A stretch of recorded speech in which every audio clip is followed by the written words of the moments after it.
جی السلام علیکم رحمۃ اللہ، میں غلام مرتضیٰ ظفر کینیڈا سے ظفر نامہ لے کر حاضر ہوں۔ تو امید ہے کہ ہمارے ناظرین بخیریت ہوں گے، اور آج ہم بات کرتے ہیں ایک ایسے فیصلے کے اوپر کہ جو کہ ایک بہت عرصہ کے بعد جو اعلیٰ عدلیہ ہے انہوں نے فیصلہ کیا۔ ایک آلریڈی فیصلہ شدہ فیصلہ کے بارے میں فیصلہ کرنا تھا، جو کہ بھٹو صاحب کی پھانسی کا فیصلہ تھا۔ بھٹو صاحب کو آپ سب کو علم ہے کہ پھانسی دے دی گئی تھی ضیاء الحق صاحب کے اس وقت کا جو مارشل لاء تھا اس کی وجہ سے، اور وہ متنازع فیصلہ آج دن تک جو ہے وہ متنازع ہی چلتا آیا، مگر پھانسی تو دے دی گئی تھی ان کو۔ اور لگتا ایسے ہی تھا کہ بھٹو صاحب کے ساتھ بڑی جو ہے وہ زیادتی ہوئی ہے۔ دنیا ساری نے اپیلیں کی مگر بھٹو صاحب کو بچا نہ سکے، حالانکہ ان کے جو دوست تھے اسلامی ملک سعودی عرب جیسے بھی، لیبیا جیسے کرنا قذافی نے بڑی کوشش کی تھی، اسی طرح اور مصر نے، ترکی نے، سب نے کوشش کی تھی کہ کسی طریقے سے بھٹو صاحب کی جان جو ہے وہ بچ جائے، مگر وہ نہ بچنی تھی نہ بچ سکی، کیونکہ آج بھی یہ ثابت ہو گیا ہے کہ اتنے عرصہ کے بعد، تقریباً 44 ایئرز کے بعد بھی، یا اس سے بھی زیادہ ہو گیا ہے شاید،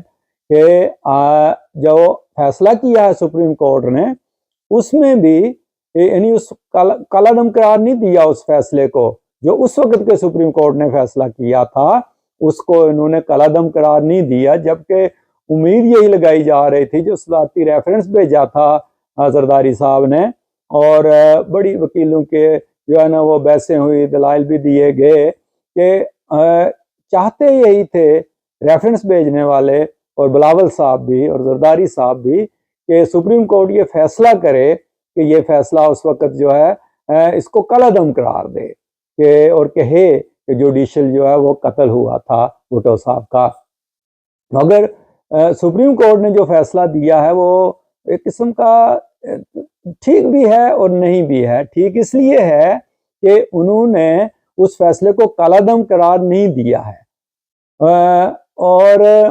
ٹھیک ہے اس لیے بھی ہے کہ یہ مانا ہے کہ بھٹو صاحب کا جو قتل ہے وہ جوڈیشل قتل تھا اور غلطی ہوئی ہے۔ اس وقت سپریم کورٹ کے جو بھی بینچ تھا انہوں نے جو فیصلہ کیا تھا اس میں بھٹو صاحب کو فیئر ٹرائل نہیں ملا، اور وہ اس کی بینٹ چڑھ گئے۔ اگر ان کو فیئر ٹرائل ملتا تو بھٹو صاحب کو پھانسی نہیں ہونی تھی، بھٹو صاحب پھانسی سے بچ سکتے تھے۔ تو اس سے کیا ظاہر ہوتا ہے؟ دو چیزیں تو ظاہر ہیں، ایک یہ کہ وہ فیئر ٹرائل کا موقع ان کو نہیں ملا اور ان کو ایک قسم کا یعنی بینٹ چڑھایا گیا اور قربان کر دیا گیا ان کی ہٹ دھرمی کی وجہ سے، کہ وہ جو ہے وہ لچک نہیں دکھا رہے تھے اور آنکھیں نکال رہے تھے، اور امریکہ کو بھی آنکھیں نکال رہے تھے۔ اور صاف ظاہر ہے کہ اگر بھٹو صاحب بچ جاتے تو ضیاء الحق صاحب کے گلے میں وہ پھندا پڑنا تھا، تو انہوں نے اپنے گلے سے وہ پھندا اتار کر بھٹو صاحب کے گلے میں ہی ڈال دیا۔ اور دوسری چیز اس میں یہ ہے کہ اس میں کوئی خدائی قدرت بھی تھی، کیونکہ بھٹو صاحب نے ایک ایسا کام کیا تھا کہ جس میں ایک نئی جو ہے نا وہ روایت قائم کر کے اسمبلیوں کو موقع دے دیا گیا کہ وہ لوگوں کے ایمانوں کا فیصلہ کریں، اور وہ فیصلہ کریں اس پاکستان میں کہ کون مسلمان ہے اور کون مسلمان نہیں ہے۔ اور کہتے ہیں کہ بھٹو صاحب نے کہا بھی تھا کہ میں اپنا گلا کٹوانے جا رہا ہوں، اور پھر گلا کٹ بھی گیا، اور اب بھی اس سے وہ بری نہیں ہوئے۔ یعنی یہ نہیں کہا کہ وہ فیصلہ جو ہے وہ کالعدم ہو گیا ہے، کالعدم قرار نہیں دیا، لیکن انہوں نے یہ کہا کہ وہ ان کو فیئر ٹرائل کا موقع نہیں ملا، تو اس میں کوئی خدائی قدرت تو تھی نا۔ اور وہ جو فیصلہ بھٹو صاحب نے کیا تھا اس کی بینٹ آج تک پاکستان چڑھا ہوا ہے، اور یہ جو آگ پاکستان میں مذہبی تعصب کی لگی ہوئی ہے، اور وہ آگ بڑھتی جا رہی ہے دن بدن، اور اس کے بعد پھر کفر کی فیکٹریاں پاکستان میں لگ گئیں، اور اب بھی جو ہے وہ کفر کے فتوے روز لگتے چلے جا رہے ہیں، محفوظ کوئی بھی نہیں ہے۔ اگرچہ اس کے بعد دیکھیں کہ شیعہ کو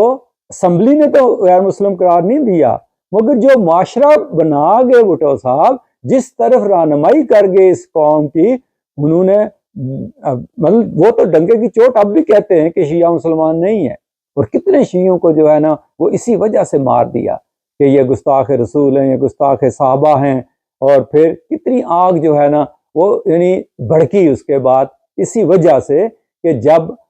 جو ہے نا وہ اسمبلیاں یہ فیصلے کرنا شروع کر دیں گی کہ کسی نے کا ایمان کیا ہے اور اس کا عقیدہ کیا ہے، تو پھر یہی کچھ ہوگا، بچے گا کچھ نہیں۔ تو اب بھی دیکھیں کہ سپریم کورٹ نے یہ اس کے فیصلے کو کالعدم قرار نہیں دیا ہے، مگر یہ ضرور کہا ہے کہ فیصلہ غلط ہوا تھا اور بھٹو صاحب کو فیئر ٹرائل کا موقع نہیں ملا اور یہ ایک قسم کا جوڈیشل قتل ہے۔ اب ہونا تو یہ چاہیے کہ اس کے اوپر جو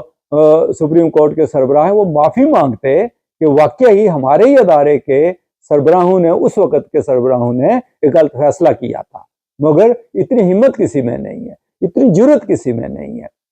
یہاں کینیڈا میں جو فرسٹ نیشن کے لوگ تھے ان کے ساتھ بہت زیادتیاں ہوئی اس وقت، ان کے بچوں کو زبردستی جو ہے نا وہ گھروں سے اٹھا کے جو اس وقت کے ان کے مشنری سکولز تھے ان میں لے جایا گیا، ان کو بہت برے حالات میں رکھا گیا، وہ جب مر جاتے یا ان پہ تشدد کر کے مار دیا جاتا تو ان کو انہی سکولوں میں جو ہے نا دفن کر دیا جاتا اور کسی کو پتہ نہ چلتا، ان کو مذہب تبدیل کر کے کرسچن بنایا جاتا تھا۔ اور اب وہ ساری چیزیں تقریباً 100 سال کے بعد، 90 سال کے بعد یہ کھل رہی ہیں۔ اور ابھی کچھ واقعات تو ہوئے ہیں کہ یہ وینکوور میں پچھلے دنوں وہاں کیمروس میں اسی طرح، یہ تو بالکل تازہ واقعہ تھا، کوئی 40-50 سال پہلے کے واقعات ہیں کہ وہاں سے بچوں کی کچھ لاشیں ملی، کچھ ہڈیاں ملی، تو جو برٹش کولمبیا کی گورنمنٹ ہے ان کو جا کر معافی مانگنی پڑی، حالانکہ جو موجودہ گورنمنٹ ہے اس کا قصور نہیں تھا، یہ تو اس وقت تھے بھی نہیں، پیدا بھی نہیں ہوئے ہوں گے جنہوں نے آج جا کر معافی مانگی۔ اور اسی طرح جو اسٹیفن ہارپر صاحب تھے ان کو معافی مانگنی پڑی جو ہے وہ فرسٹ نیشن والوں سے، ایون ٹروڈو صاحب نے بھی۔ اور کینیڈا میں انہوں نے جا کر کہ جب اپنی غلطی کا احساس ہو جائے اور وہ گروپ یاد کرواتے رہیں کہ آپ نے آج سے 100 سال پہلے یا 150 سال پہلے ظلم کیا تھا ہمارے ساتھ، تو وہ معافیاں مانگنی پڑتی ہیں۔ آج کل یہ جو یہودی رونا رو رہے ہیں، یہ اسرائیل والے، اور جو ظلم کر رہے ہیں غزہ کے اوپر، یہ تو کسی کو آواز نہیں نکالنے دیتے ہالوکاسٹ کے خلاف۔ اور جنہوں نے ہالوکاسٹ کیا تھا اس کے بعد جرمنی سے بھی انہوں نے معافیاں منگوائیں اور ان سے بھی معافیاں منگوائیں، تو ایک وقت آئے گا کہ یہ جو کچھ غزہ میں کر رہے ہیں ان کو بھی اللہ کرے گا کہ اپنے اس کی یہ پہ نادم ہو کے معافی مانگنی پڑے گی، آج نہیں تو کل۔ مگر افسوس کہ ہمارے ملکوں میں، ہمارے پاکستان میں یہ روایت نہیں ہے کہ معافی مانگی جائے۔ ہو سکتا ہے کہ ایک وقت آئے کہ جس اسمبلی نے یہ آگ لگائی تھی کہ اسمبلیوں کو حق حاصل ہے جو ہے نا وہ لوگوں کے ایمانوں کا فیصلہ کرنے کی، ان کو بھی کسی وقت معافی مانگنی پڑے۔ آج سے 100 سال بعد، 200 سال بعد، 1000 سال بعد، جب بھی کوئی ایسا وقت خدا تعالیٰ ضرور لائے گا۔ کیوں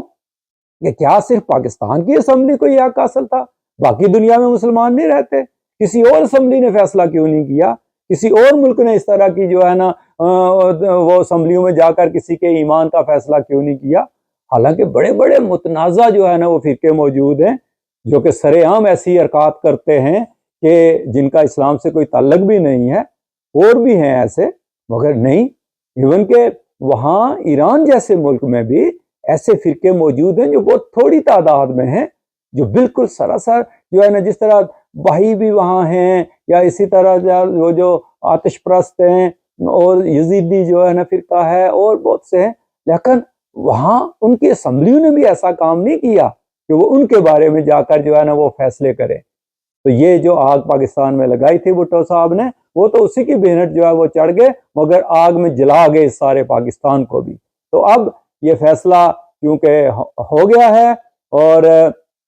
نہ تو کسی نے معافی مانگی ہے، مگر یہ ضرور کہہ دیا ہے کہ ہاں جی چونکہ وہ ایک واقعہ گزر گیا ہے، بھٹو صاحب کو پھانسی لگا دی گئی تھی، اب تو وہ اللہ کو پیارے ہو چکے ہوئے ہیں، اور اب اس کے گڑھے مردے اکھاڑنے کا فائدہ کوئی بھی نہیں ہے۔ مگر ہاں ہم یہ مانتے ہیں کہ فیصلہ غلط ہوا تھا۔ اب فیصلہ غلط ہوا تھا تو معافی مانگیں قوم سے، اور کہیں کہ فیصلہ غلط ہوا تھا۔ وہی بات ہے کہ جس طرح اب ڈھاکہ فعال ہو گیا، بنگلہ دیش بن گیا، اب بہت ساری رپورٹیں آ رہی ہیں کہ اس وقت جو ہے نا وہ کچھ چیزیں غلط ہوئی تھیں، تو کسی میں جرت ہے کہ وہ معافی مانگے؟ نہیں مانگے گا کوئی بھی۔ قائد اعظم صاحب کا راستے میں انتقال ہو گیا، ان کی جو ہے نا وہ گاڑی میں، ان کے ایمبولینس میں پٹرول نہیں تھا، اور ان کو ڈیلے کیا گیا. کیا کسی نے معافی مانگی کہ قائد اعظم ہم سے بڑی غلطی ہو گئی تھی؟ آئے نا کوئی کہ اگر یہ چیزیں ثابت ہیں تو معافی مانگے نا، کہ کہیں کہ وہی واقعی اس وقت جو ہے نا وہ حکومت سے یہ غلطی ہوئی تھی. جو بھی حکومت تھی، یہ اس حکومت کا یا ادارے کا کام بنتا ہے کہ جب ان کو اپنی غلطی کا احساس ہو جائے تو اس کے بعد کم از کم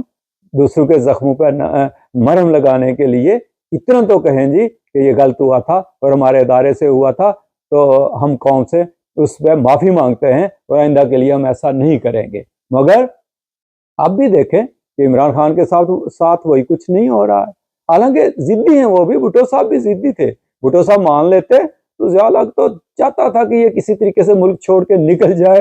اور کوئی تیار تھی دنیا بھی لینے کے لیے، مگر بھٹو صاحب مان نہیں رہے تھے. وہ بھی کہتے تھے نہیں، وہ ان کو پتا تھا کہ مجھے پھانسی دے دی جائے گی، مگر پھر بھی وہ ہٹے نہیں، قربان ہو گئے. لیکن اگر وہ زندہ رہتے تو زیادہ کام کے تھے. اب یہی بات عمران خان صاحب کے ساتھ بھی جو ہے نا، آج بھی پتہ چلا ہے کہ وہاں سے دہشت گردوں نے حملہ کرنے کا کوشش کی اور نقشہ پکڑا گیا ہے جو ہے نا ان سے اس کو اڈیالہ جیل کا. کیا پتا پیچھے کیا کیا. ضروری نہیں کہ اپنے لوگ یا اپنے ہی ادارے یا اپنی ایجنسیوں کو اس طرح کی کارروائی کریں، الزام تو ان پہ ہی لگے گا. لیکن دوسرے لوگ ایسی سچویشن سے فائدہ اٹھا جاتے ہیں جنہوں نے ملک کو نقصان پہنچانا ہوتا ہے. تو ایک سچویشن تو بنی ہوئی ہے نا، اب اس میں کوئی بھی کر دے گا، بدنام کون ہوگا؟ تو اگر وہی چیز آج پھر عمران خان صاحب کے ساتھ ہو جاتی ہے تو کیا کل کوئی یہ کہے گا کہ غلط ہوا تھا؟ اسی طرح اگر کل نواز شریف صاحب کو غلط فیصلے کے تحت جو ہے نا وہ سزا دی گئی تھی تو کیا کسی میں جرت ہے کہ وہ کہے کہ فیصلہ غلط ہو گیا تھا ہم سے؟ نہیں، کوئی نہیں کہے گا. تو یہ چیز ہے جو پاکستان میں ہو رہی ہے. تو میں نے سوچا کہ ہم اپنے ناظرین کے لیے یہ ایک ولاگ کر دیں کہ بھٹو صاحب کے اس کیس کا فیصلہ کیا ہوا ہے. تو خوش رہیں، خوش رکھیں. اور اگر آپ کو ہمارے یہ پروگرام پسند آتے ہیں، آپ سمجھتے ہیں کہ ہم حق بات کرتے ہیں، مناسب بات کرتے ہیں، مناسب تبصرہ کرتے ہیں، تو ظفر نامہ کو ضرور سبسکرائب کریں. ہماری کوشش ہوتی ہے کہ ہم کسی کی دل آزاری نہ کریں، کسی کے خلاف خواہ خواہ نہ بولیں، اپنے ملک کے خلاف نہ بولیں. کچھ حق بات جو ہے وہ کہنی پڑتی ہے، مگر خواہ بخواہ کی تنقید اور اپنے ملک کو نقصان پہنچانا، وہ ہم ایسا کام جو ہے وہ نہیں کرتے ہیں. جو مناسب تبصرہ ہوتا ہے وہ کرتے ہیں. اگر آپ کو یہ پسند آتے ہیں تو ظفر نامہ انٹرنیشنل کو سبسکرائب کریں.